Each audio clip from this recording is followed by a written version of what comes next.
संसद के शीतकालीन सत्र की शुरुआत सोमवार से हो रही है। इससे पहले रविवार को बुलाई गई सर्वदलीय बैठक में विपक्ष ने मांग की है कि वोटर लिस्ट के स्पेशल इंटेंसिव रिवीजन यानी कि एसआईआर पर संसद के आने वाले विंटर सेशन में चर्चा की जाए। वहीं कांग्रेस ने दिल्ली के लाल किले के पास हाल ही में हुए ब्लास्ट के बाद नेशनल सिक्योरिटी पर चर्चा की मांग की है। न्यूज एजेंसी पीटीआई के मुताबिक रिजिजू ने कहा, सभी पार्टियों ने अच्छे सुझाव दिए हैं और हमने उन्हें पॉजिटिव तरीके से भी लिया है। सुनिए किरण रिजिजू का बयान। और लीडर का बात को यहाँ आपके सामने मैं अलग से नहीं बोलना चाहता हूँ, क्योंकि मीटिंग में क्या हुई है मैं उसका मोटा मोटा आपको बता देता हूँ। कई पॉलिटिकल पार्टी के लीडर्स ने ये कहा है कि एसआईआर को भी डिस्कशन में लाना चाहिए और कई मुद्दे हैं कहा है। तो हमने यही बताया कि अभी बीएससी में हम लोग इसको चर्चा करेंगे और बीएससी तय करता है बिजनेस में जो जो चीज लाना है सब्जेक्ट मैटर, वो तो हम लोग बीएससी में चर्चा करेंगे। सुरक्षा की बात लगता है कि उसी तरीके से प्रोटेस्ट रहेगा, सब चीजें एसआईआर को लेकर फिर सेशन नहीं चल पाएगा। नहीं, पार्लियामेंट नहीं चलेगा ऐसा किसी ने नहीं कहा, या चलने नहीं देंगे ऐसा भी किसी ने नहीं कहा। कुछ लोगों ने, कुछ नेताओं ने ये कहा कि एसआईआर को लेकर के सदन में हंगामा कर सकता है, ये कहा है। मैंने पॉजिटिव तरीके से ये आपके सामने में आपके माध्यम से कह रहा हूं कि ऑपोजिशन का बात हम सुनने के लिए तैयार है, लेकिन कोई भी मुद्दा आप रखना चाहता है, अगर दूसरे पार्टी उसको सहमत नहीं है तो आप पार्लियामेंट चलने नहीं देंगे, ये नहीं कहना चाहिए। क्योंकि पार्लियामेंट सबका है, देश का है। पार्लियामेंट में हर इशू का चर्चा करने का एक तरीका होता है, रूल होता है, कन्वेंशन होता है। देश की सुरक्षा का मुद्दा है, ये भी उठाया। कई मुद्दे आए हैं।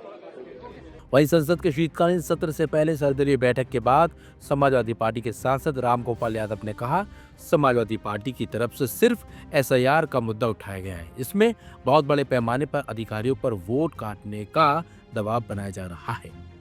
वहीं केंद्रीय मंत्री अर्जुन राम मेघवाल ने कहा कि इस बार लगता है कि चर्चा होगी। विपक्षी पार्टियां कई मुद्दे लेकर आई हैं। बिहार की जनता के जनादेश देने के बाद चीजें बदल गई हैं। चुनाव आयोग बहुत अच्छा काम कर रहा है। सुनिए रामगोपाल यादव ने किस तरीके से एसआईआर पर सवाल उठाए और चुनाव आयोग और सरकार को घेरा। समाजवादी पार्टी की तरफ से केवल एसआईआर। सर, एसआईआर को लेकर के जिस तरह से गड़बड़ी की बात आ रही है 12 राज्यों में, क्या यूपी में भी गड़बड़ियां कर रहे हैं कुछ लोग? देखिए, इसमें बहुत बड़े पैमाने पर अधिकारियों के दबाव में बीएलओज आत्महत्या कर रहे हैं। उनसे वोट काटने के लिए कहा जा रहा है।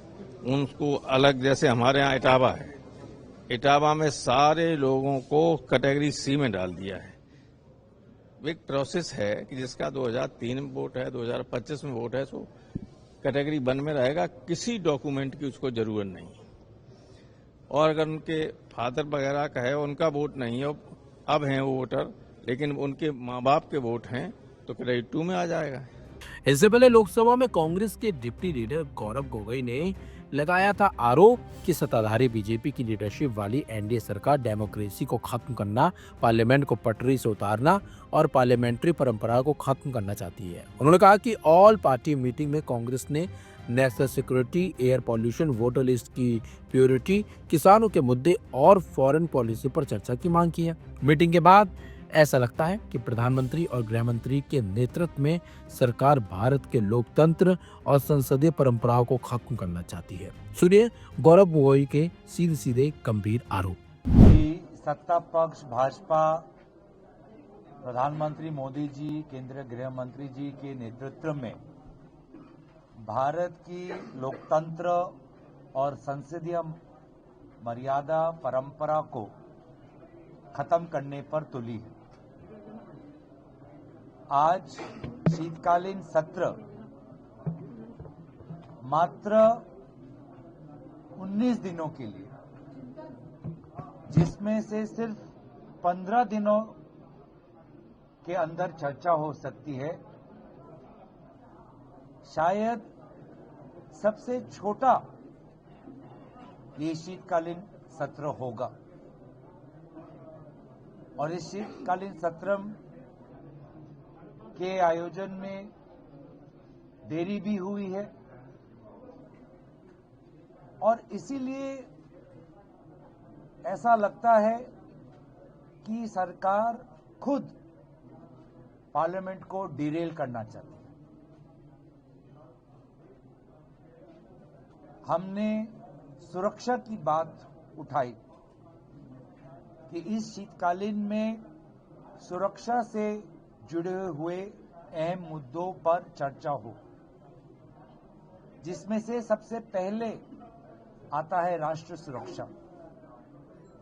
दिल्ली में जो ब्लास्ट हुआ वो कहीं न कहीं हमारी कानूनी और गृह विभाग की विफलताओं का एक बहुत बड़ा प्रमाण है।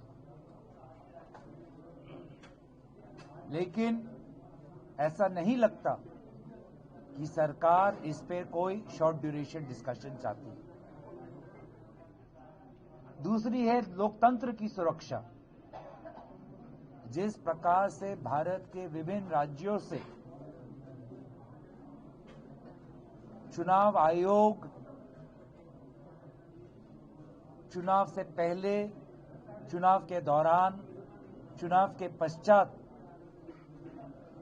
जिस प्रकार से राजनीतिक पक्षपात रख रही है, तो क्या भारत में चुनावी प्रक्रिया संवैधानिक रूप से चलेगी? आपकी जानकारी के लिए बताना चाहता हूं कि मुरादाबाद में आज ही एक न्यूज मेरे पास यहीं बैठे आई। उसका विषय क्या है? एसआईआर गणना पत्रांक का टारगेट पूर्ण न होने के संबंध में एक टीचर हैं सर्वेश सिंह, जिन्होंने सुसाइड कर लिया। अपने सुसाइड नोट में लिखा है कि मेरी 4 बेटियां हैं, मैं उनको समय नहीं दे पाया, उनमें से 2 बेटियां बीमार हैं, मैं रात को 3-3, 4-4 बजे तक काम कर रहा था, फिर भी टारगेट नहीं पूरा कर पाया, मैं जीना चाहता हूं। उन्होंने अपने सुसाइड, लेकिन मजबूरी में मेरा मानसिक स्वास्थ्य खराब हो गया है, मर रहा हूं क्योंकि मेरे ऊपर बहुत दबाव है। ऐसी प्रक्रिया किस काम की जो हमारे अध्यापकों की जान ले ले? मैंने लेटर लिखा इलेक्शन कमिश्नर को कि एसआईआर की सीमा बढ़ा दीजिए। अगर आप चाहते हैं कि अगर आपको लगता है बोगस वोट बने हुए एसआईआर कराइए, लेकिन उसकी सीमा इतनी बढ़ाइए कि आसानी से वो कर पाए। जो जिन टीचर्स की ड्यूटी लगाई है वो स्कूल छोड़ के काम कर रहे हैं, बीएलओ जो है आंगनबाड़ी बहनें वो काम कर रही हैं। इस प्रक्रिया से जो नुकसान हो रहा है, जो अविश्वास की भावना बन रही है, लोकतंत्र में वोट सबसे बड़ा अधिकार है, ये आसानी से नहीं मिली। गोलमेज कॉन्फ्रेंस बाबा साहब अम्बेडकर के लिए लड़े, तब जाके वोटिंग राइट मिला है। तमाम नेता नहीं चाहते थे, वो तो ऑब्जेक्शन कर रहे थे कि हर व्यक्ति को नहीं मिलना चाहिए, ये तो बाबा साहब की देन है। तो इस वोट को हम लोग इतनी आसानी से नहीं जान देंगे, इसलिए हम लोग कोशिश करेंगे एसआईआर की सीमा बढ़े और बोगस वोट नहीं होने चाहिए। मैं इसके साथ हूं, लेकिन एसआईआर के नाम पे आप अगर वोट की चोरी करोगे तो ये भी नहीं चलेगा। इसलिए विपक्ष अपना विरोध दर्ज करा रहा है, और चाहिए यहां कराना पड़े पार्लियामेंट में, सड़कों पर। हमने तो चर्चा की मांग की है कि पिछले जो एसआईआर हुआ है उसमें कितने घुसपैठे निकले। आप कह रहे थे घुसपैठे निकलेंगे, तो बिहार में कितने निकले? कुछ लिस्ट, कुछ दिखाइए तो डेटा, कुछ तो दीजिए ना। तो वहां तो सरकार फेल है। तो इलेक्शन कमिश्नर तानाशाही की तरह काम करेगा, तो मैं फिर कह रहा हूं, जनता अगर एक बार खड़ी हो जाएगी ना तो फिर कोई नहीं संभाल पाएगा। तो जनता में इस तरह का भय मत पैदा होने दीजिए।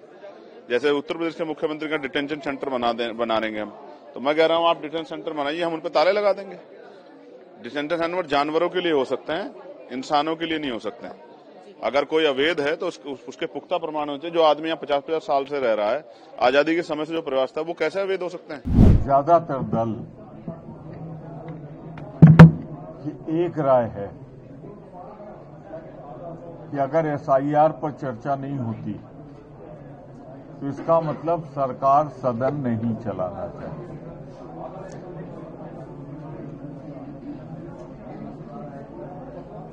खुद महसूस किया इन्होंने कि जो इन्होंने टाइम टेबल बनाया था वो गलत था, समय बढ़ाया है 1 हफ्ते।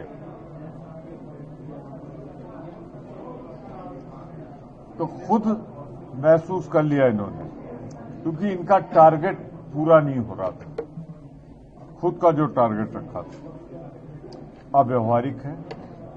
इसे फुर्सत के साथ जैसे 2003 में किया गया था, इसमें कम से कम 1.5 साल लगेगा, लंबा समय देना चाहिए अगर चाहते हैं कि वोटिंग राइट जिनका है उनको मिले।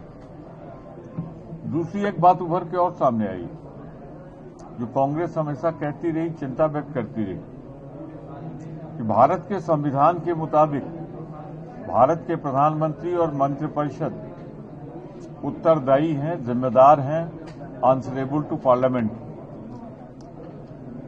पर प्रधानमंत्री जी कभी कभी भूले भटके पार्लियामेंट में आते तो हैं, लेकिन डिस्कशन में नहीं शामिल होते।